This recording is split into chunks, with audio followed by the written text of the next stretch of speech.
NEET தேர்வினை பொறுத்தவரையில் நாட்டிலேயே தமிழ்நாடுதான் 1000 நபர்களுக்கு அதிக மருத்துவர்களைக் கொண்ட மாநிலமாகும். அதாவது 1000 நபர்களுக்கு 4 மருத்துவர்களைக் கொண்டிருக்கிறோம்.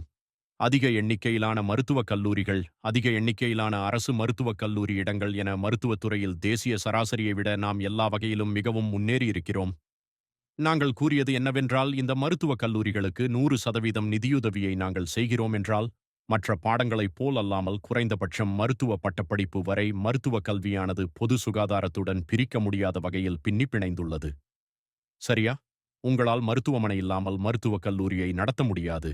எனவே மாநில அரசானது பொது சுகாதாரத்தை வழங்கும் அமைப்பாக உள்ளது என்றால், அதற்காக ஒவ்வொரு கிராமப்புறங்களையும் உள்ளடக்கிய ஆரம்ப சுகாதார நிலையங்கள் மற்றும் பட்ட மேற்படிப்புகளில் சேருவதற்கு கிராமப்புறங்கள் மற்றும் பல இடங்களில் எவ்வளவு சேவை ஆற்றியுள்ளீர்கள் என்பதன் அடிப்படையில் வெகுமதி வழங்குதல் என எங்களுடைய பொது சுகாதாரத்தின் தொலைநோக்கு பார்வைக்கு ஆதரவளிக்கும் வகையில் நாங்கள் மருத்துவக் கல்லூரிகள், மருத்துவமனைகளை வடிவமைத்துள்ளோம்.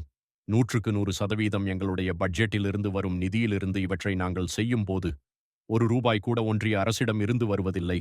அது முற்றிலும் மாநில பட்டியலான பொது சுகாதாரத்துடன் இணைக்கப்பட்டுள்ளது என்ற நிலையில், எங்கள் குழந்தைகளை எங்கள் கல்லூரிகளுக்கு அனுப்புவதற்கு எந்த தேர்வு அடிப்படையாக இருக்க வேண்டும் என்று நீங்கள் ஏன் சொல்கிறீர்கள்?